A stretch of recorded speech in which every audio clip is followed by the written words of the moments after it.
Master. Yes. Thank you, Monsignor, again for a wonderful day, and to everybody for a fantastic discussion. Multilateralism is not under threat per se in most of the world. It is under threat because of the United States. And I want to say this clearly, because it's not a game and it's not to provoke, it's to discuss. Okay, the U.S. was the predominant economic and technological power of the world for decades. This is no longer the case. It is a powerful country economically and technologically, but it is no longer a dominant power. The European Union is a larger market. China is a comparable market. And the spread of technology is worldwide. The U.S. is by far the most powerful military country in the world, though it learns war after war that the military can solve no political problems whatsoever. We have 6,000 nuclear warheads, 800 military bases around the world. We are involved in 14 shooting wars right now, have instigated multiple wars. The U.S. is a problem. It became a far more significant problem with Donald Trump. He may or may not be president after November, but the U.S. became vastly more complicated for the world since 2017. These are not polite things to say. Nobody likes to say them, but I want to say them to explain a few things that I think are extremely important. The U.S. has blocked every multilateral initiative of recent years. It is the only country pulling out of the Paris Climate Agreement. It is the only country that pulled out of the JCPOA agreement with Iran. There is not a China-U.S. trade war. There is a U.S. trade war on China. That is different. This was an unpremeditated attack because of China's rising technological capacity. Have no doubt about it. What is this about Huawei or about ZTE or about others? It is because the U.S. realizes that China is gaining massive technological capability in artificial intelligence and other security-related areas because China's talented, smart, minting hundreds of thousands of PhDs every year, and that's how the world works now. There's no monopoly of knowledge. There's no monopoly of talent.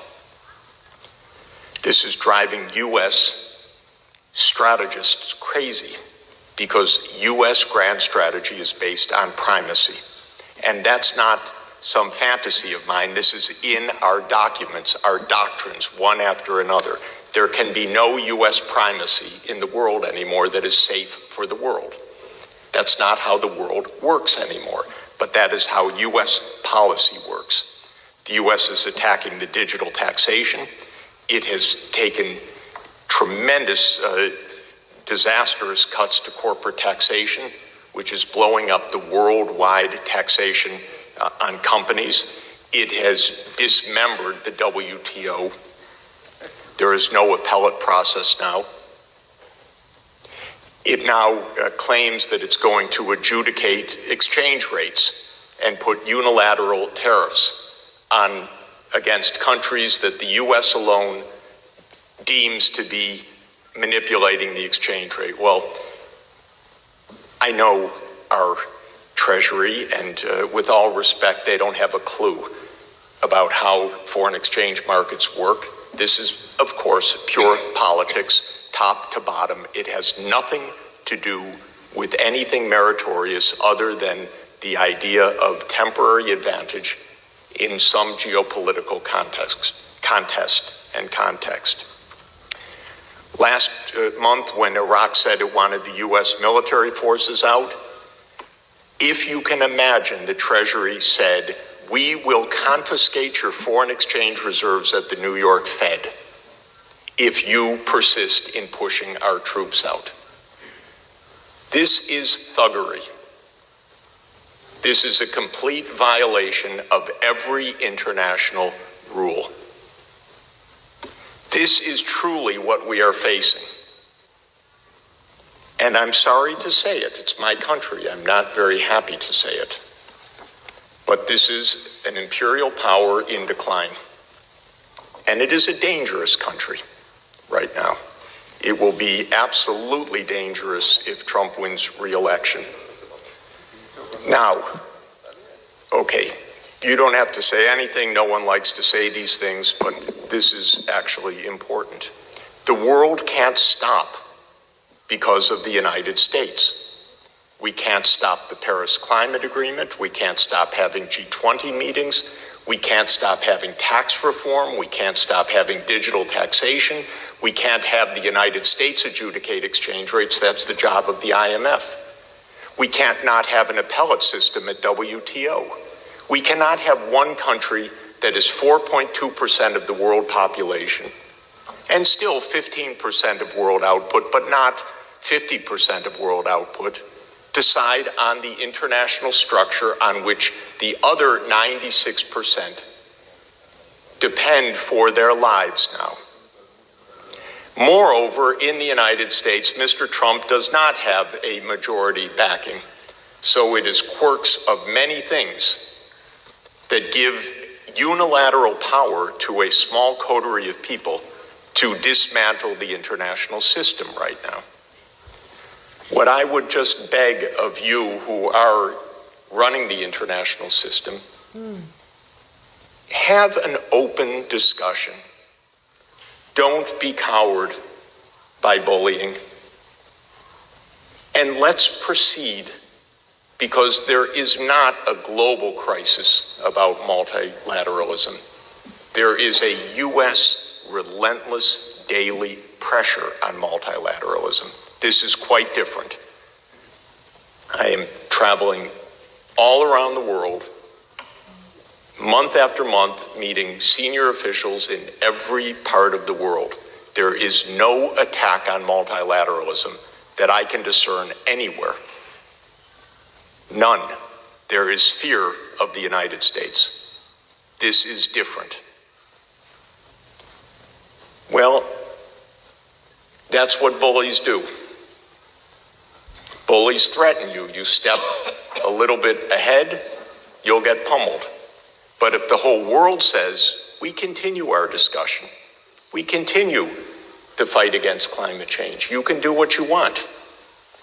But we continue WTO, we continue climate change, we even have discussions at the fund and the bank. It's a little bit harder at the bank, but it's true. It's a whole board. Last time I checked, the United States, it's 16% of the vote, I believe, not 84, and there's another 84%. The General Assembly routinely votes 185 against the United States on almost everything right now. One after another, it's the US and 2 or 3 allied countries. And I know how that works because the ambassadors tell me about the threats that the US is putting on, direct, vulgar threats. And I know about it one by one by one. So we are not in a crisis of multilateralism. And it's a bluff, like bullies bluff. The US cannot blow up its own economy the way that they pretend they can. But if every country backs down one by one, then the bully gets the way. These issues are too important to be determined by Mr. Trump.